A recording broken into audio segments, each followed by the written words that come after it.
नमस्कार, जय हिंद साथियों। स्वागत है आप सभी का आपके अपने YouTube चैनल अमन स्टडी पॉइंट में। साथियों, इस वीडियो में आज हम लोग सीटेट के प्रीवियस ईयर क्वेश्चन पेपर से मैथ के 30 प्रश्नों को देखेंगे, जो आपके प्राथमिक स्तर पर 29 जनवरी 2012 के पेपर में पूछे गए थे। तो चलिए शुरू करते हैं वीडियो को, और वीडियो में पूरे अंत तक बने रहिएगा। तो साथियों, पहला प्रश्न है आप सभी के स्क्रीन पर। कक्षा 5 के विद्यार्थियों को समतल आकृतियों के क्षेत्रफल की संकल्पना से किसके द्वारा परिचित कराया जा सकता है? तो ऑप्शन है आप सभी के स्क्रीन पर देखेंगे, और इस प्रश्न का जो सही जवाब जाएगा इसमें जो है ऑप्शन डी के साथ। विभिन्न वस्तुओं जैसे हथेली, पत्ती, पेंसिल आदि की सहायता से किसी भी आकृति में क्षेत्रफल को मापना। तो ये जो है प्रत्यक्ष अनुभव होगा। इसको देखकर बच्चे जब स्वयं मापेंगे, स्वयं करेंगे, तो इसके द्वारा जो है क्षेत्रफल की संकल्पना से बच्चों को अच्छी तरह से परिचित कराया जा सकता है। तो डी के साथ आंसर लगा देंगे। चलेंगे अगले प्रश्न पर। गणित में गणना करने संबंधी कौशलों को किसके द्वारा बढ़ाया जा सकता है? ऑप्शन है आप सभी के स्क्रीन पर देखेंगे। इस प्रश्न का जो सही जवाब होगा ऑप्शन ए, यानी कि कक्षा में अभ्यास हेतु क्रियाशील गतिविधियों का आयोजन करके। ए के साथ आंसर लगाएंगे। चलेंगे अगले प्रश्न पर।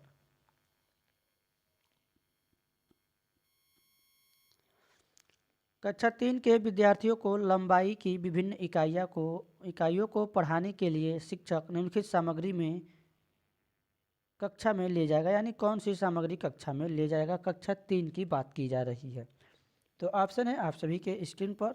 उसके लिए शिक्षक जो है विभिन्न लंबाइयों और इकाइयों वाले रूलर, नापने वाली छड़, नापने वाली पट्टी जो वास्तुकार द्वारा प्रयोग में लाई जाती है, इन चीज़ों को लेकर जाएगा। ऑप्शन ए के साथ आंसर लगाएंगे। चलेंगे अगले प्रश्न पर। कक्षा 3 के विद्यार्थियों को संख्या पद्धति पढ़ाने का उद्देश्य है, यानी 3 के विद्यार्थियों को संख्या पद्धति पढ़ाने का क्या उद्देश्य है? ऑप्शन है आप सभी के स्क्रीन पर।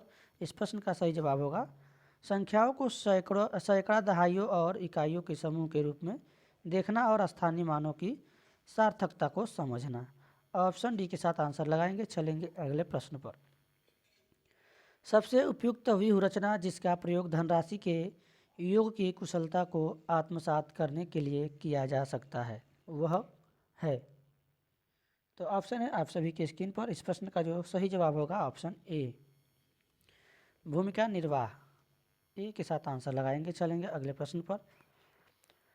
एक शिक्षक आधार और स्थानीय मान की संकल्पना का विकास करते समय कक्षा में निम्नलिखित पहेली का प्रयोग करता है। मैं 8 दहाइयों और 4 इकाइयों से कम हूँ। इस गतिविधि का उद्देश्य है। तो ऑप्शन है आप सभी के स्क्रीन पर बताएंगे। इस प्रश्न का जो सही जवाब होगा ऑप्शन ए, आधार 10 और स्थानीय मान की संकल्पना को दृढ़ करना। चलेंगे अगले प्रश्न पर। अगला प्रश्न है आप सभी के स्क्रीन पर। योग और व्याकरण पर आधारित शब्दों में दिए गए सवालों को हल करने की विद्यार्थियों की दक्षता का आकलन करने के लिए आकलन के शीर्षक हैं। तो इस प्रश्न का सही जवाब होगा ऑप्शन डी,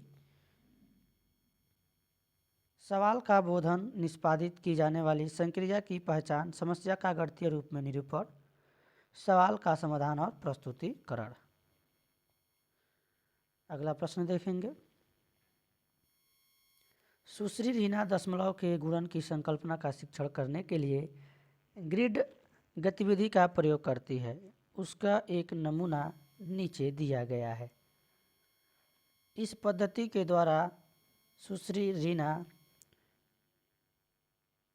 क्या कर रही है या फिर क्या करना चाहती है? ऑप्शन है आप सभी के स्क्रीन पर। इस प्रश्न का सही जवाब बताएंगे। तो इस प्रश्न के द्वारा जो रीना है वह जो है संकल्पनात्मक जो है ज्ञान और समस्या समाधान पर ज़्यादा बल दे रही है। तो यहाँ पर जो है ऑप्शन डी इस प्रश्न का सही जवाब होगा। चलेंगे अगले प्रश्न पर। भिन्न की योग संकल्पना के पाठ पर योजना बनाते समय शिक्षक पट्टी मोड़ने वाली गतिविधि का प्रयोग कर रहा है। तो उपयुक्त गतिविधि है, यानी ये किस प्रकार की गतिविधि है? ऑप्शन है आप सभी के स्क्रीन पर। इस प्रश्न का जो सही जवाब होगा, यह गतिविधि है विषय वस्तु से पूर्व की गतिविधि। तो ऑप्शन सी के साथ आंसर जाएगा। चलेंगे अगले प्रश्न पर। कक्षा 4 के विद्यार्थियों को यह समझाने के लिए कि शेष हमेशा विभाजक से कम होता है, उचित उपागम है। ऑप्शन है आप सभी के स्क्रीन पर देखेंगे। इस प्रश्न का जो सही जवाब होगा ऑप्शन सी होगा। यहाँ पर वस्तुओं को विभाजित के गुणजों में समूहीकृत करना और प्रदर्शित करना कि वस्तुओं की संख्या जो समूह में नहीं है विभाजक से कम है। अगला प्रश्न है, दी गई आकृति समान आकार के 5 वर्गों से मिलकर बनी है। आकृति का क्षेत्रफल 180 वर्ग सेंटीमीटर है, तो आकृति का परिमाप सेंटीमीटर में होगा। तो ये वर्गाकार है, तो वर्ग का सबसे पहले हमको क्षेत्रफल मालूम होना चाहिए। तो वर्ग का क्षेत्रफल होता है भुजा का स्क्वायर। भुजा का स्क्वायर होता है वर्ग का क्षेत्रफल। तो सबसे पहले ये कितने वर्गों से मिलकर बना है? 5 वर्गों से। और इसका जो क्षेत्रफल है 180 सेंटीमीटर है। पहले हम इसको 5 से डिवाइड कर देंगे। 5 या 15, 5 छक्के 30, 36 सेंटीमीटर स्क्वायर जो है, सेंटीमीटर में आपका क्षेत्रफल दिया गया है 36 सेंटीमीटर स्क्वायर। यह जो है आपका आंसर आएगा। इसमें अब जो क्षेत्रफल आ गया 36 सेंटीमीटर स्क्वायर एक का, तो वर्ग की एक सतह कितनी होगी? इसका जब हम एक निकालेंगे तो एक भुजा होगी 6, यानी 6 का स्क्वायर करते हैं तो 36 होता है भुजा का स्क्वायर। तो यहाँ पर एक वर्ग की भुजा 6 आएगी, और जब एक वर्ग की भुजा 6 आएगी तो इसका परिमाप जब हम निकालेंगे 6, तो चारों तरफ से जब इसका परिमाप निकाला जाएगा तो यहाँ पर जो है परिमाप इसका होगा 2 × 6 प्लस 3 × 6 प्लस 4 × 6, इसका मल्टीप्लिकेशन करके इसका योग ज्ञात कर लेंगे। 12 प्लस 18 प्लस 24। जब इन सब को हम जोड़ेंगे 12, 18 और 24 को, तो 12, 18, 30, 30 और 24,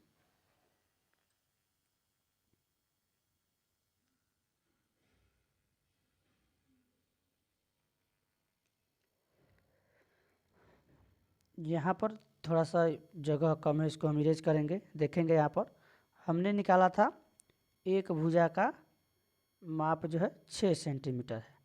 तो यहाँ पर जो आकृति है चित्र में परिमाप निकालेंगे तो यहाँ पर 2 × 6 प्लस 3 × 6, ये भुजा का माप है 6, प्लस 3 × 6 प्लस 4 × 6, तो 2 छक्के 12 होगा, प्लस 3 छक्के 18 होगा, प्लस 3 छक्के 18 होगा, प्लस 4 छक्के 24 होगा।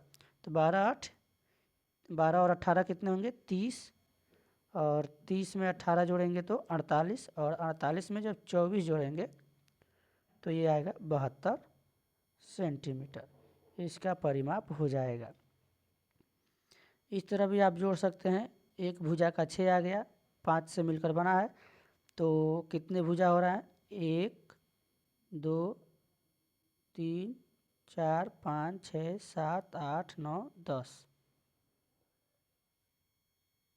11, 12, 12 साइड इसके हो रहे हैं। चलिए थोड़ा सा इसको हम बड़ा बनाते हैं।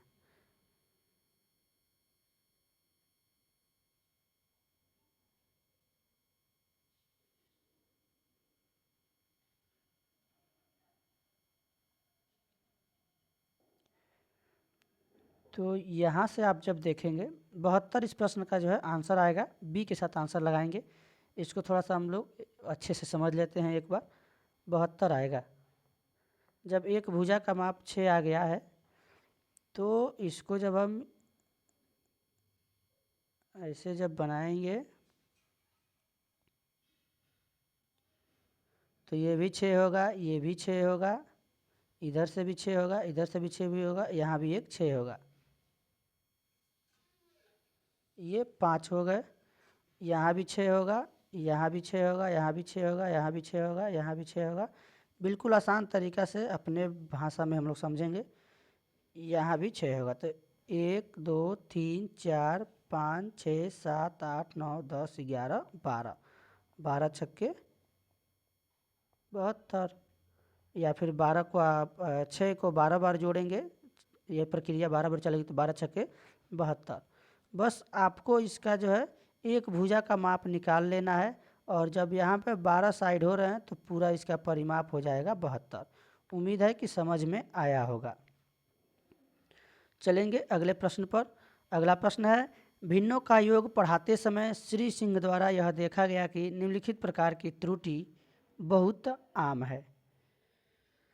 तो यहाँ पर दिया गया है 2/3 धन 2/5 बराबर 4/10। श्री सिंह को निम्नलिखित उपचारात्मक कार्य करना चाहिए, यानी इस त्रुटि के लिए श्री सिंह को किस प्रकार का उपचार करना चाहिए। तो इस प्रकार जो यह दिया गया है भिन्न, इस प्रकार की त्रुटि के लिए उपचारात्मक कार्य यही करना चाहिए कि उनको जो है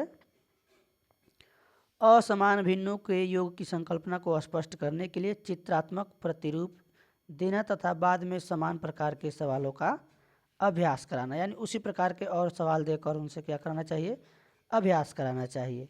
ऑप्शन ए इस प्रश्न का सही जवाब होगा। चलेंगे अगले प्रश्न पर। एक ठोस जैसा कि आकृति में दिखाया गया है घनीय ब्लॉक से बना है जिनकी प्रत्येक भुजा 1 सेंटीमीटर है, ब्लॉकों की संख्या है। तो प्रश्न है, आप सभी के स्क्रीन पर देखेंगे, ब्लॉकों की संख्या बतानी है।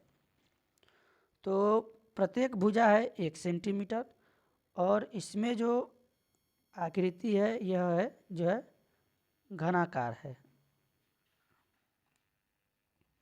तो इसमें ऑप्शन दिए गए हैं, इसमें जब घनाकार हैं तो इसको जो है लगाने के लिए हमको क्या करना पड़ेगा, प्रत्येक भुजा 1 है।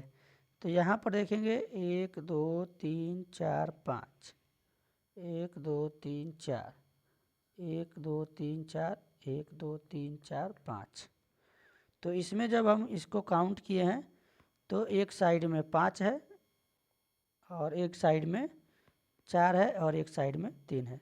घन का आयतन होता है लंबाई गुणे चौड़ाई गुणे ऊंचाई। तो 5 चौके 20 और 20 तियाँ 60। इसका जो माप आएगा इसमें 60 आएगा। ऑप्शन ए इस प्रश्न का सही होगा। चलेंगे अगले प्रश्न पर। चित्र को एक बार आप लोग यहाँ पर काउंट करेंगे, मैं आपको जूम करके दिखा देता हूँ। चलिए देखते हैं।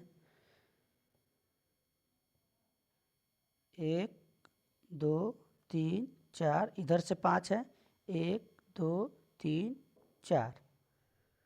तो ये लंबाई हो गया, ये चौड़ाई हो गया, और ऊंचाई देखेंगे 1 2 3। तो लंबाई गुणे चौड़ाई 5 गुणे 4 गुणे 3, 5 चौके 20 तिहाई 60 या 3 चौके 12 पच्चे 60।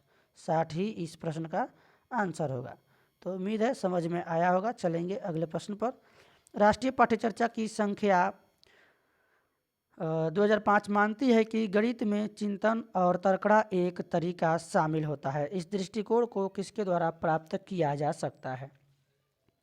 तो इस प्रश्न का सही जवाब होगा ऑप्शन ए, खोजबीन उपागम का प्रयोग करना, हस्तचालकों का प्रयोग करना, संकल्पनाओं का वास्तविक जीवन में जोड़ना, विद्यार्थियों को चर्चाओं में जो है शामिल करना। सबसे सटीक सकारात्मक आंसर ऑप्शन ए इस प्रश्न का सही जवाब होगा।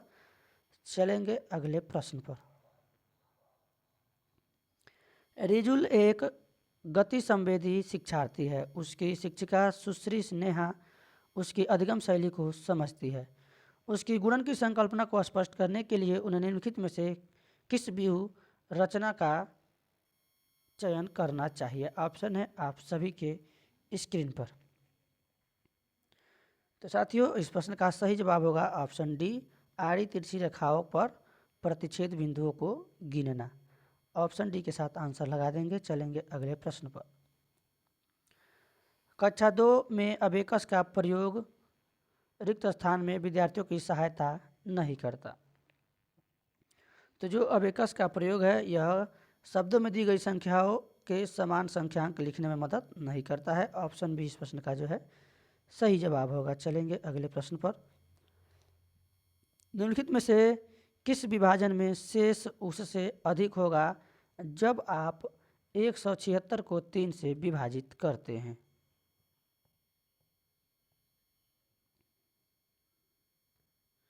यहाँ पर पूछा गया है कि किस विभाजन में शेष अधिक होगा, उससे अधिक होगा जब आप 176 को 3 से विभाजित करते हैं। तो देखेंगे 176 को 3 से विभाजित करने पर 3 से विभाजित करेंगे तो 3 पच्चे 15, 2 बचेगा, 3 अट्ठे 24, 58 बार में विभाजित होगा, शेष बचेगा 2।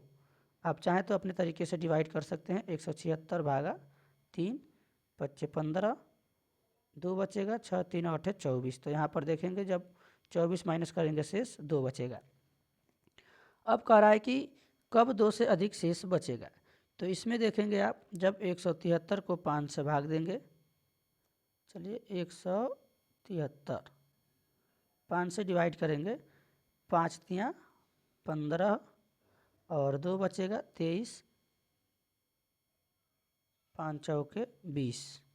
यहाँ पर शेष 3 बचेगा यानी अधिक बच रहा है। तो इसमें आंसर आपका ऑप्शन सी सही होगा। 175 को भी 3 से भाग दे के आप देख लेंगे। 3 पच्चे 15, 2 बचेगा, 3 अट्ठे 24, 1 बच रहा है यहाँ पर। 176 को डिवाइड करेंगे तो पूरा पूरा कट जाएगा, शेष ही नहीं बचेगा। 2 सत्ते 14 और 2 अट्ठे 16, इतने बार में डिवाइड हो जाएगा। 4 से डिवाइड करेंगे, 4 चौके 16, 4 तियाँ 12, यहाँ पर 2 ही शेष बचेगा। आप डिवाइड करके स्वयं खुद से भी देखेंगे एक बार। आंसर हमारा जो यहाँ पर सही होगा, इस प्रश्न का सही जवाब होगा ऑप्शन सी। अगला प्रश्न है 500 centimetre plus 50 metre plus 5 kilometre किसके बराबर है? बताएंगे। ऑप्शन आप सभी के स्क्रीन पर है। तो हमने आपको प्रीवियस ईयर का पेपर कराते समय पिछले वीडियोज में ट्रिक बताया था। Kilo, hecto, Deka, gram, litre, metre, deci, senti, मिली, ये होता है इसका ट्रिक। जब बाएं से दाएं चलेंगे तो 10 का गुणा मल्टीप्लाई होता जाएगा, और जब दाएं से बाएं की तरफ चलेंगे तो 10 से यह जो है डिवाइड होता जाएगा, यानी इसमें भाग देते जाएंगे। तो चलिए देखते हैं। 500 सेंटीमीटर है और 50 मीटर है और जो है 5 किलोमीटर है। तो इन सबको हम देखते हैं।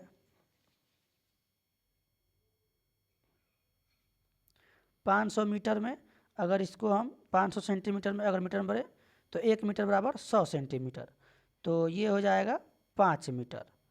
और 50 मीटर है तो इसको हम 50 मीटर ही रहने देते हैं, ये भी मीटर में हो गया। 5 किलोमीटर है तो 5 किलोमीटर में कितना होता है? 1 किलोमीटर बराबर 1000 मीटर, तो 5 किलोमीटर बराबर 5000 मीटर।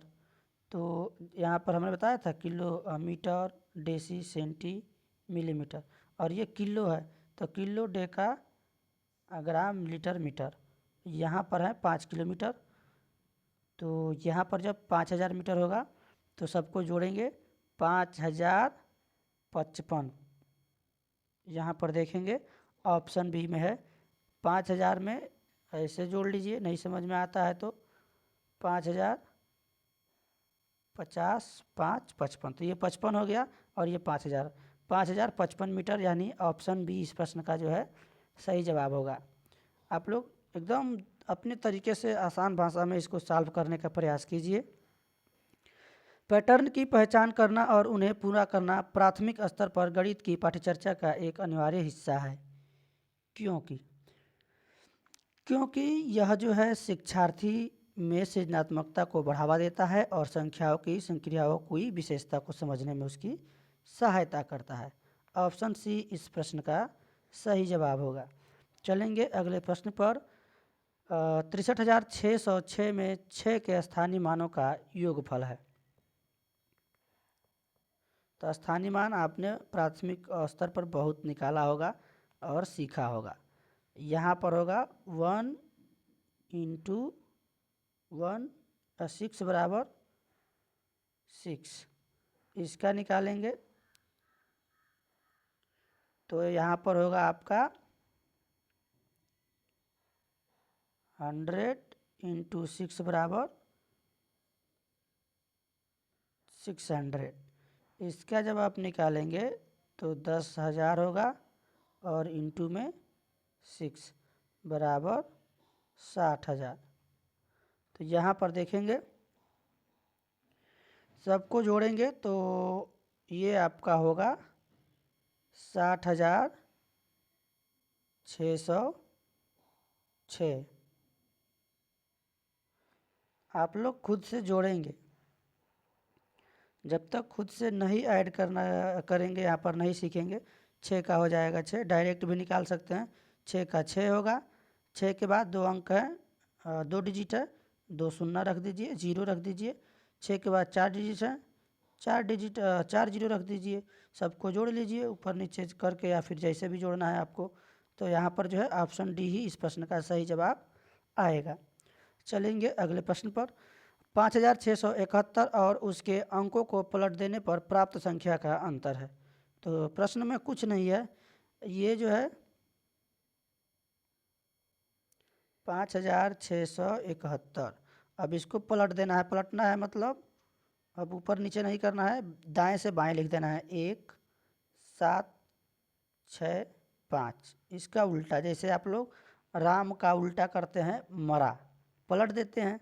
तो इसको घटा दीजिए, 11 में से 5 जाएगा 6 आएगा, 6 में से 6 जाएगा 0 आएगा। देखेंगे दोनों में 0 6 है, एक बार और इसको घटा लेते हैं। 16 में से 7 जाएगा 9 आएगा, दोनों में 9 है। 4 में से 1 जाएगा 3 आएगा, यानी डी वाला ऑप्शन नहीं होगा, सी वाला इस प्रश्न का आंसर होगा। सी के साथ आंसर लगा देंगे। चलेंगे अगले प्रश्न पर। नीचे दिए गए पैटर्न का अध्ययन कीजिए। ये रहा पैटर्न आपका, देखेंगे 1 इंटू 1 11 इंटू 11 121, ये पैटर्न होता है। जब 1 इंटू 1 इंटू 1 1 1 करेंगे, 3 का 3 बार गुणा करेंगे तो 1 2 3 2 1 ऐसे जाएगा। 4 बार जाएंगे तो 1 2 3 4 3 2 1, ये इसका पैटर्न होता है। तो चलिए देखते हैं, नीचे और भी पैटर्न दिया गया है। देखिए 1 3 बार है और इसका इसी से गुणा किया गया है तो 3 तक बढ़े हैं। तो ये 2 बार 3 बार 4 बार, तो इसका मान पूछा गया है। देखेंगे 5 बार गया है, 1 2 3 4 5 इंटू में 1 2 3 4 5, तो ऐसे लिख देंगे 1 2 3 4 5, फिर 4 3 2 1। देखेंगे किस में 5 4 3 2 1 है, तो ऑप्शन डी में है। डी के साथ आंसर लगाएंगे। ये इसका तरीका होता है। अब बैठ के आप लोग गुणा मत करने लगिएगा, नहीं तो समय ज़्यादा लगेगा। और परीक्षा में आप जानते हैं एक प्रश्न के लिए 1 मिनट का समय रहता है।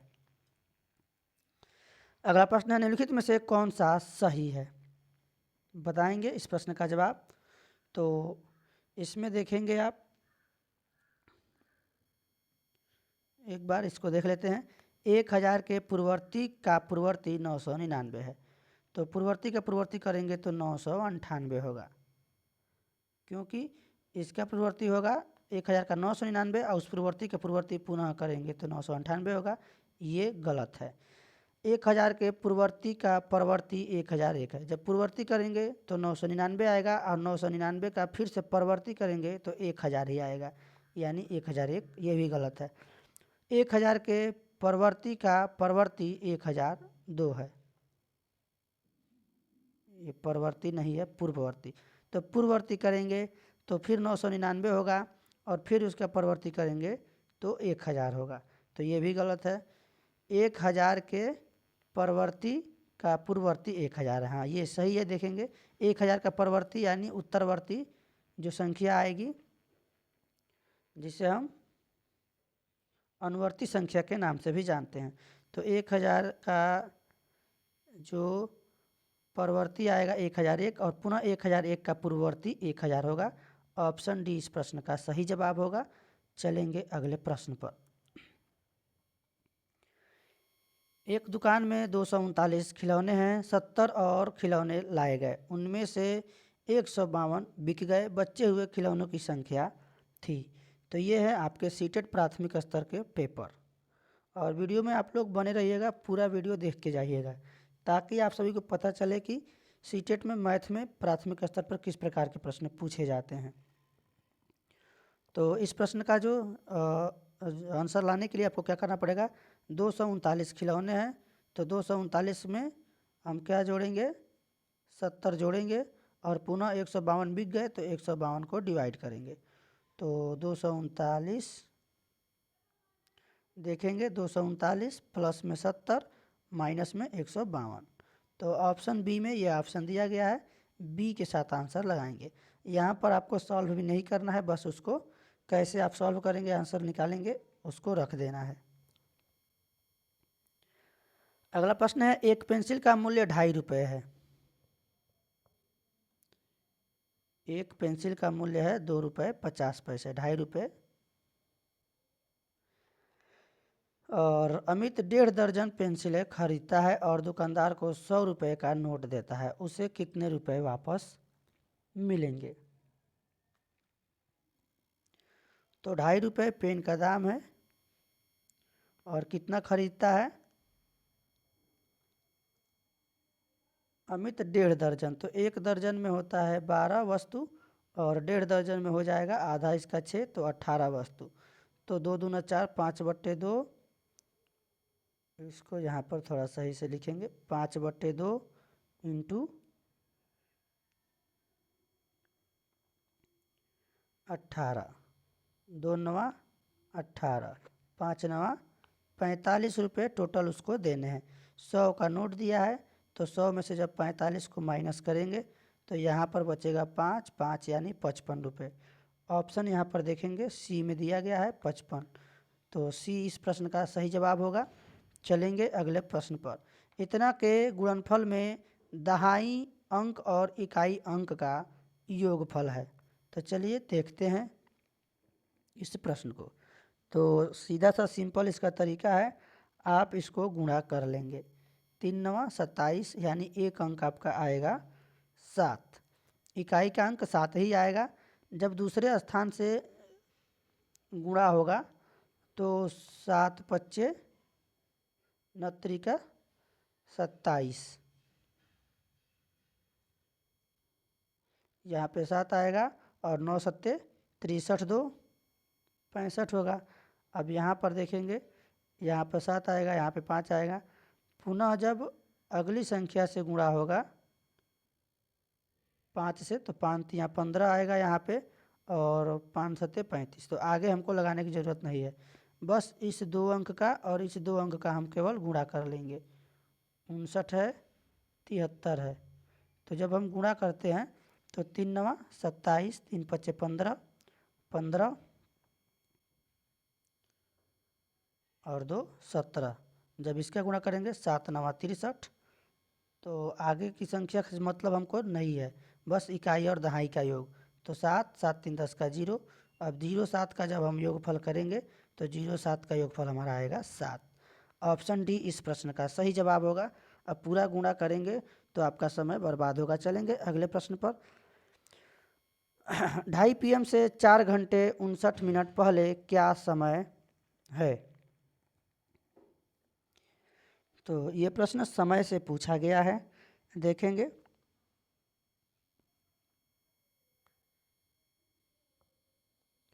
2:30 PM यानी 2:58 PM की बात की जा रही है। तो PM को हम लोग ऐसे भी लिखते हैं 14:58 और पूछा जा रहा है 4 घंटे 59 मिनट पहले। तो इसमें से 4 घंटे 59 मिनट पहले हम घटा देंगे। यहाँ पर देखेंगे कि यह घटने की स्थिति में नहीं है। तो यहाँ से 1 घंटा लेंगे तो यहाँ पर हो जाएगा 58, ये है 60 मिनट यहाँ से हमको लेना पड़ेगा। तो जब 60 मिनट लेंगे तो यहाँ पर हमारा कितना हो जाएगा, 108 मिनट।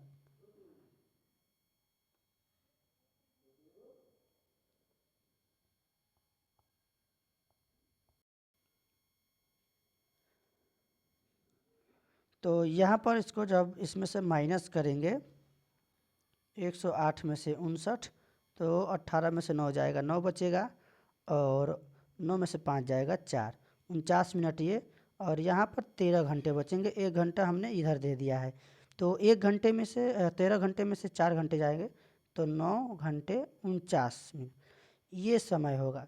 तो 9 घंटे 49 मिनट देखेंगे कौन से ऑप्शन में है।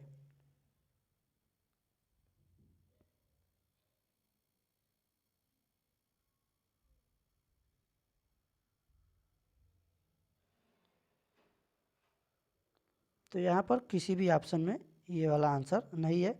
एक बार पुनः देखेंगे, और इसमें से जब 1 घंटा ले जाएंगे तो यहाँ पर हो जाएगा आपका, यहाँ पर 118 होगा, 118 होगा।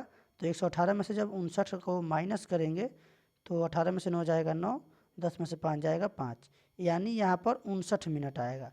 यहाँ पर थोड़ा सा मिस्टेक है, 118 यहाँ पर मिनट होगा। 118 मिनट में से 59 मिनट जाएगा तो 59 मिनट, यानी 9:59। तो 9:59 देखेंगे ऑप्शन कहाँ पर है आपका, ऑप्शन बी में है। ऑप्शन डी, बी नहीं लगाएंगे, पीएम नहीं होगा, पीएम नहीं होगा, ऑप्शन डी के साथ लगाएंगे, एएम होगा, 9:59 एएम। तो डी के साथ आंसर लगाएंगे। चलेंगे अगले प्रश्न पर। 19,000 19 सैकड़े 19 इकाइयाँ किसके बराबर हैं। तो ऐसे सवालों को लगाने के लिए 19,000 है, तो सबसे पहले यहाँ पर आप लिखेंगे 19,000, और 19,000 के बाद 19 सैकड़े, यानी 19 सैकड़े का मतलब होता है 1900, और 19 इकाई। जब इसको जोड़ेंगे तो यहाँ पर 9 आएगा, यहाँ पर 1 आएगा, यहाँ पर 9 आएगा, 9 1 10 आएगा, और 1 1 2। चलिए यहाँ पर इसको लिख लेते हैं और इसको ऐड कर लेते हैं। 9 1 9 9 1 10 1 1 2, 20,919। तो 20,919 देखेंगे ऑप्शन ए में दिया गया है। तो ऑप्शन ए के साथ आंसर लगाएंगे। ए ऑप्शन इस प्रश्न का सही जवाब हो जाएगा। चलेंगे अगले प्रश्न पर। मात्र 2 प्रश्न और हैं। यदि इस संख्या को इतना से विभाजित किया जाता है तो भागफल है। तो इसको जब आप विभाजित करेंगे तो आपका जो भागफल होगा, सबसे पहले जब भाग देंगे हम, तो देख रहे हैं 567 है, तो पहली बार में 1 ही आएगा, डिवाइड हो जाएगा एक बार में। उसके बाद से देखेंगे 5 को उतारेंगे, भाग नहीं जाएगा, तो फिर 0 उतारेंगे, फिर 6 को उतारेंगे तो भी भाग नहीं जाएगा, फिर 0 उतारेंगे, 7 उतारेंगे, फिर एक बार भाग जाएगा। तो देखेंगे 1 के बाद 2 0 कहाँ पे है, बी में है। बी वाला ऑप्शन यहाँ पर सही होगा। चलेंगे अगले प्रश्न पर। अगला प्रश्न है 1/2 में कितने 1/8 है। तो इसको इस प्रकार से लगाएंगे, 1/2 अपान 1/8, और इसको जब बाय पद का मध्य पद का गुणा कर देंगे बाहर बाहर, तो ये हो जाएगा 1/8, तो गुणा होगा 8/2 हो जाएगा। 2 से डिवाइड करेंगे तो इसका आंसर आएगा ऑप्शन 4। तो विकल्प ए इस प्रश्न का सही जवाब होगा। तो साथियों, आज के वीडियो में बस इतना ही। मिलेंगे एक नए वीडियो में नए टॉपिक के साथ। तब तक के लिए धन्यवाद। जय हिंद।